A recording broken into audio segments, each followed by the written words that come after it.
Good morning students. The HB. Kapadia new high school में आपका हार्दिक स्वागत है।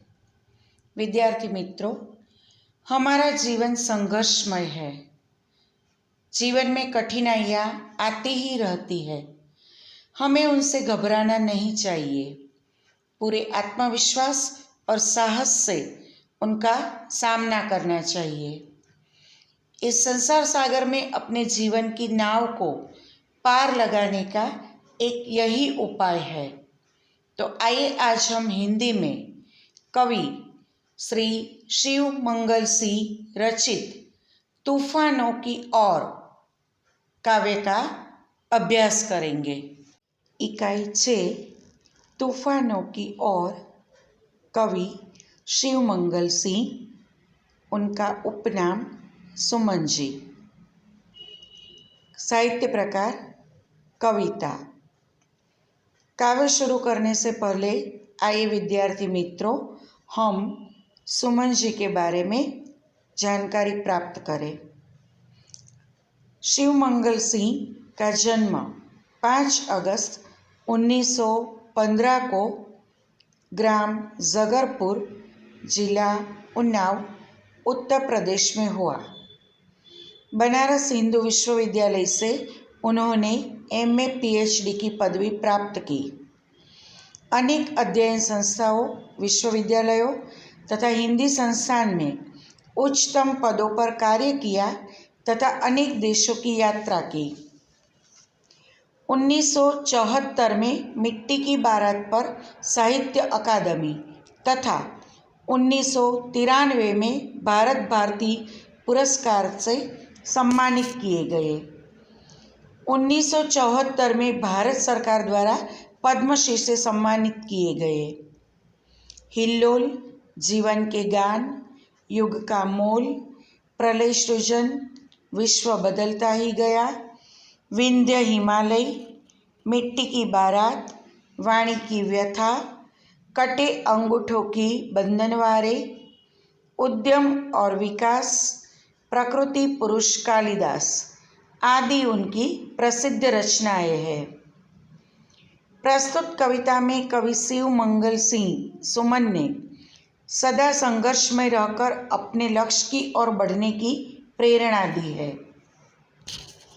जिस तरह आग में रहकर सोना निखरता है, उसी तरह बाधाएं हमें जीने की नई राह दिखाती है तथा आगे बढ़ने के लिए हमारे इरादों को मजबूत बनाती है। इस कविता में धैर्य, गतिशीलता, साहस और संघर्षरत रहना जैसे मूल्य उजागर किए गए हैं। तो आइए मित्रों, अब हम काव्य की शुरुआत करते हैं। तूफानों की ओर घुमा दो नाविक निज पतवार, आज सिंधु ने विष उगला है, लहरों का यौवन मचला है, आज हृदय में और सिंधु में स्वात उठा है ज्वार, तूफानों की ओर घुमा दो नाविक निज पतवार। मित्रों, यहाँ पर कवि कहना चाहते हैं कि हे नाविक, तुम तूफानों का सामना करने के लिए अपनी पतवार तूफानों की दिशा में मोड़ दो। आज सिंधु ने विष उगला है, यानी आज समुद्र ने जहर उगल दिया है, यानी कि कठिन परिस्थितियां पैदा कर दी है। लहरों का यौवन मचला है, यानी लहरें भी उमड़कर पूरी ताकत से तुम्हारी नाव को निगल जाना चाहती है। फिर भी परवाह नहीं, क्योंकि आज हृदय में और सिंधु में साथ उठा है ज्वार, यानी उधर समुद्र में ज्वार उठा है। ज्वार यानी तूफान, समुद्र में ज्वार उठा है तो कवि के हृदय में भी ज्वार उठा है, लेकिन कवि के हृदय में भावनाओं का ज्वार उठा है, यानी कवि के हृदय में भावनाओं का तूफान उमड़ पड़ा है। तो हे नाविक, तुम तूफानों का सामना करने के लिए अपनी पतवार तूफानों की दिशा में मोड़ दो। आइए अब आगे। लहरों के स्वर में कुछ बोलो, इस अंगड़ में साहस तोलो। कभी कभी मिलता जीवन में तूफानों का प्यार, तूफानों की ओर घुमा दो नाविक निज पतवार। मित्रों, यहाँ पर कवि कहना चाहते हैं कि लहरों के स्वर में कुछ तो बोलो, यानी लहरों का स्वर ऊंचा हो रहा है और उनका जोर बढ़ रहा है। वैसे ही तुम भी तैयार होकर इस अंगड़ में साहस तोलो। अंधड़ यानी आंधी में, साहस तोलो यानी अपनी हिम्मत दिखाओ।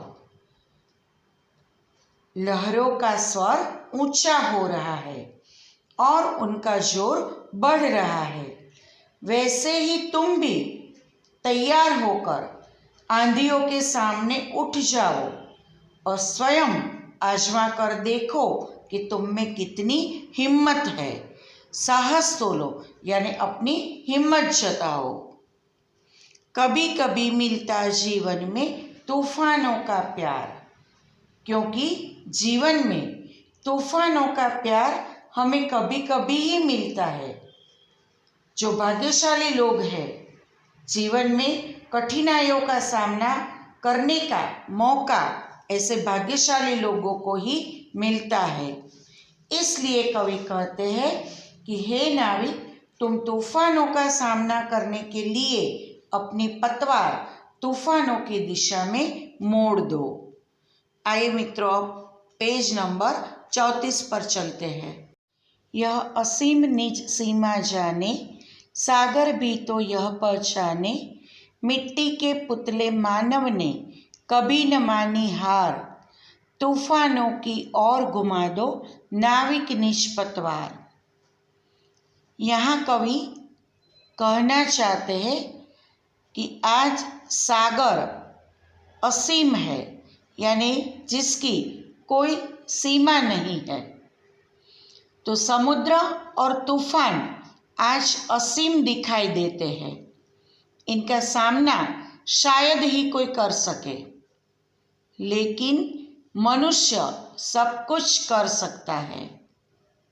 कवि कहते हैं, हे नाविक, तुम अपनी नाव लेकर चलो और सागर को बता दो कि मानव मिट्टी का पुतला है, पर समुद्र के सामने हार नहीं मानेगा। सागर भी तो यह पहचाने, मिट्टी के पुतले मानव ने कभी न मानी हार। यानी मनुष्य सब कुछ कर सकता है। कवि कहते हैं कि सागर को भी बता दो कि मैं भले ही मिट्टी का पुतला हूँ, लेकिन तुम्हारे सामने हार कभी नहीं मानूंगा। और मनुष्य ने कभी भी अपनी हार नहीं मानी। आइए अब आगे। सागर की अपनी क्षमता है, पर माझी भी कब थकता है। जब तक सांसों में स्पंदन है, उसका हाथ नहीं रुकता है।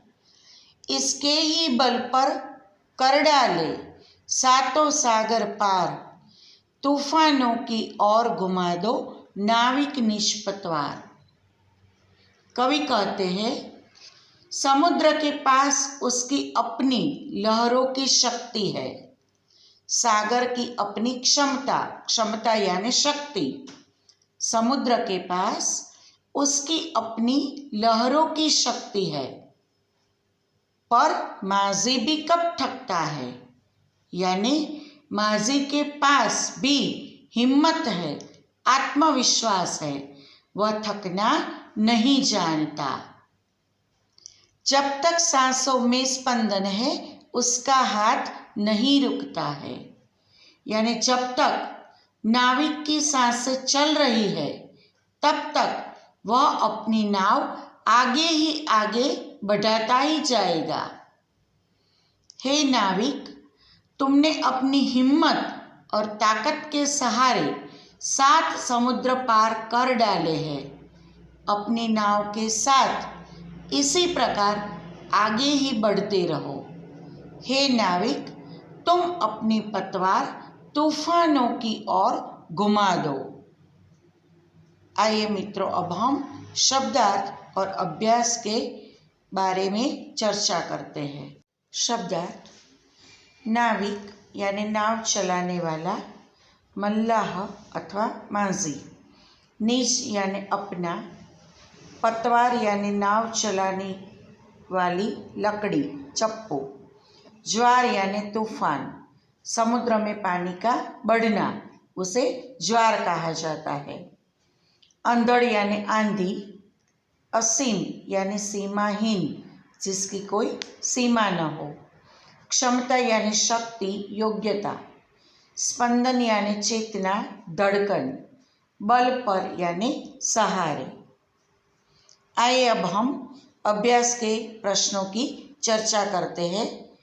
प्रश्न 1, शुद्ध उच्चारण कीजिए। तूफान, सिंधु, यौवन, हृदय, अंधड़, मिट्टी, स्पंदन।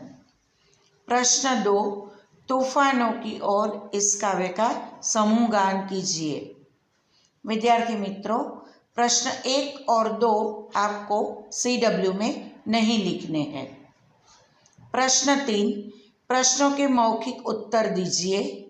पहला प्रश्न, तूफानों की ओर घुमा दो नाविक निज पतवार, ऐसा कवि ने क्यों कहा है? उत्तर: तूफान कठिनाइयों का प्रतीक है।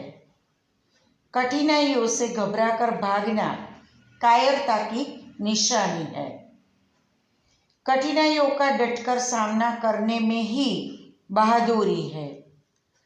जीवन में आने वाली कठिनाइयाँ मनुष्य को बहुत कुछ सिखा देती है। उनसे हमें हमेशा आगे बढ़ने की प्रेरणा मिलती है।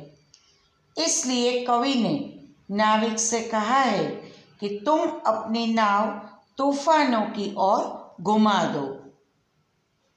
दूसरा प्रश्न, सागर भी तो यह पहचाने में क्या पहचाने की बात की गई है? उत्तर: सागर भी तो यह पहचाने, इस वाक्य में मनुष्य के साहस और शक्ति की बात कही गई है। कवि कहना चाहते हैं कि ऐसी कोई कठिनाई नहीं है जिसका हल मनुष्य के पास न हो। तीसरा प्रश्न, समस्या आने पर हमें क्या करना चाहिए? उत्तर: समस्या आने पर हमें भयभीत नहीं होना चाहिए। शांति और धीरज से समस्या का उचित उपाय खोजना चाहिए। चौथा प्रश्न, इस अंधड़ में साहस तोलो का क्या अर्थ है? उत्तर: इस अंधड़ में साहस तोलो, इसका अर्थ है यह तुम्हारे साहस की परीक्षा का समय है। ऐसे कठिन समय में मनुष्य को अपने आप को परखने का मौका मिलता है। आइए अब पेज नंबर 35 पर चलते हैं। प्रश्न 4, कविता को पढ़कर उसके नीचे दिए गए प्रश्नों के उत्तर दीजिए। यहाँ पर कविता आपके सामने प्रस्तुत है। किताबें कुछ कहना चाहती है, किताबों में चिड़िया चहचहाती है, किताबों में खेतियाँ लहलहाती है, किताबों में झरने गुनगुनाते हैं, परियों के किस्से सुनाती है, किताबों में रॉकेट का राज है, किताबों में साइंस की आवाज़ है, किताबों का कितना बड़ा संसार है, किताबों में ज्ञान की भरमार है। क्या तुम इस संसार में नहीं जाना चाहोगे? किताबें कुछ कहना चाहती है, तुम्हारे पास रहना चाहती है। प्रश्न के उचित विकल्प कर निशान लगाइए। पहला प्रश्न, किताबों में कौन चहचहाता है? उत्तर, चिड़िया। दूसरा प्रश्न, किताबें किसके किस्से सुनाती है? उत्तर, परियां। तीसरा प्रश्न, किताबों में किसके लहलहाने की बात है? उत्तर, खेतिया। दूसरा प्रश्न, नीचे दिए हुए शब्दों का वाक्यों में प्रयोग कीजिए। परियां, परियां बहुत सुंदर होती है। किस्सा, बचपन में दादी मुझे किस्से सुनाती थी। संसार, संसार में कश्मीर जैसी कोई सुंदर जगह नहीं है। भरमार, स्वामी विवेकानंद के पास ज्ञान का भरमार था। प्रश्न 3, प्रश्नों के उत्तर लिखिए।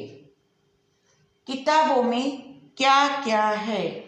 उत्तर, किताबों में चिड़ियों की चहचहाहट, खेतों का लहलहाना, झरनों का गुनगुनाना, परियों के किस्से, रॉकेट का राज, साइंस की आवाज़ और ज्ञान का भंडार है।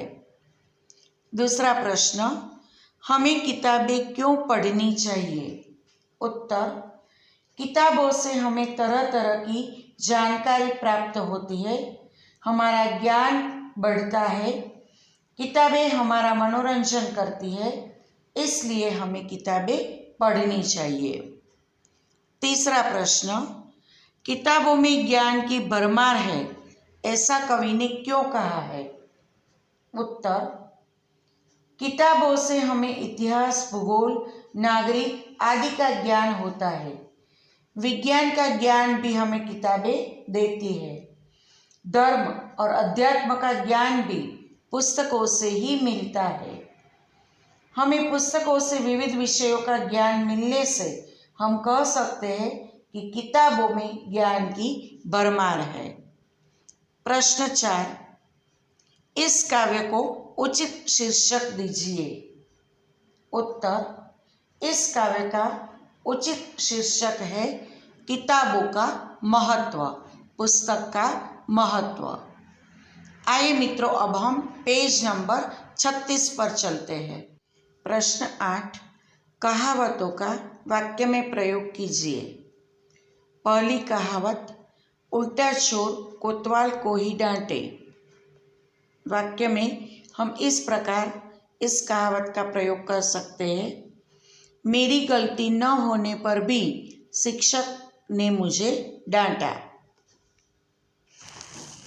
दूसरी कहावत, न रहेगा बांस न बजेगी बांसुरी।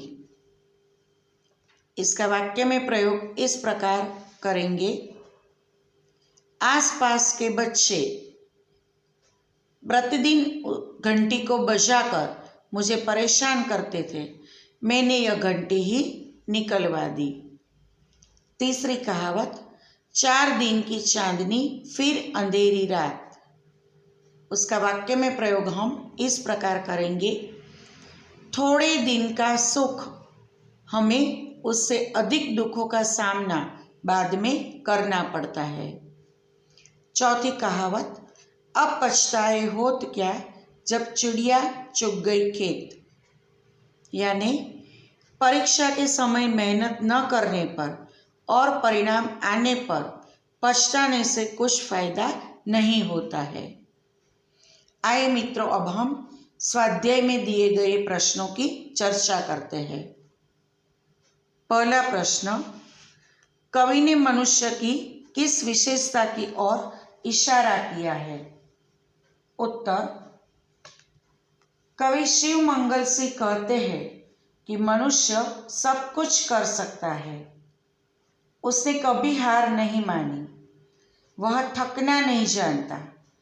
जब तक उसमें सांस है तब तक वह आगे ही आगे बढ़ता रहता है।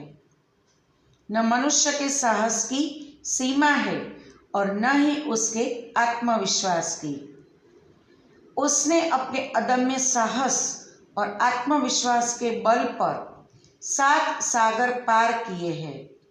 इस प्रकार प्रस्तुत कविता में कवि ने मनुष्य के अपार साहस, अथाक शक्ति और आत्मविश्वास की ओर इशारा किया है। दूसरा प्रश्न, ज्वार कहाँ कहाँ उठा है? उत्तर, एक ओर समुद्र में ज्वार उठा है तो दूसरी ओर कवि के हृदय में भावनाओं का ज्वार उठा है। इस प्रकार समुद्र और कवि हृदय इन दोनों स्थानों पर ज्वार उठा है। आइए मित्रों, अब हम पेज नंबर 37 पर चलते हैं। तीसरा प्रश्न, समुद्र ने कैसा रूप धारण किया है? उत्तर, समुद्र में बड़े जोरों का तूफान आया है। ऐसा लगता है जैसे समुद्र जहर उगल रहा हो। समुद्र से लहरें इस प्रकार उठ रही है जैसे वे नाविक की नाव को निगल जाएगी। तूफानी समुद्र ऐसा लग रहा है जैसे उसका सामना आज कोई नहीं कर सकता। सागर के ज्वार ने बड़ी कठिन परिस्थितियां पैदा कर दी है। वह अपनी असीम शक्ति दिखाने पर आज तुला हुआ है। उसकी लहरों ने जैसे मनुष्य को पराजित करने की ठान ली है। इस प्रकार समुद्र ने बड़ा उग्र रूप धारण किया है। चौथा प्रश्न, कवि ने मनुष्य को मिट्टी का पुतला क्यों कहा है? उत्तर, मनुष्य धरती पर जन्म लेता है। वह मिट्टी में खेलकर बड़ा होता है। मिट्टी से उत्पन्न होने वाले पदार्थों से ही मनुष्य का पालन पोषण होता है। मिट्टी ही मनुष्य की माँ है। मर जाने के बाद मनुष्य का शरीर भी इसी मिट्टी में मिल जाता है। इस प्रकार मनुष्य अपने जन्म से लेकर मृत्यु तक मिट्टी से जुड़ा रहता है। मिट्टी से मनुष्य की इस अभिन्नता के कारण कवि ने मनुष्य को मिट्टी का पुतला कहा है। पांचवा प्रश्न, माझी का हाथ कब तक नहीं रुकता है? उत्तर, समुद्र शक्तिशाली है तो मिट्टी का पुतला माझी भी कम नहीं है। उसमें अद्भुत साहस और अनोखी शक्ति है, इसलिए वह कभी नहीं थकता।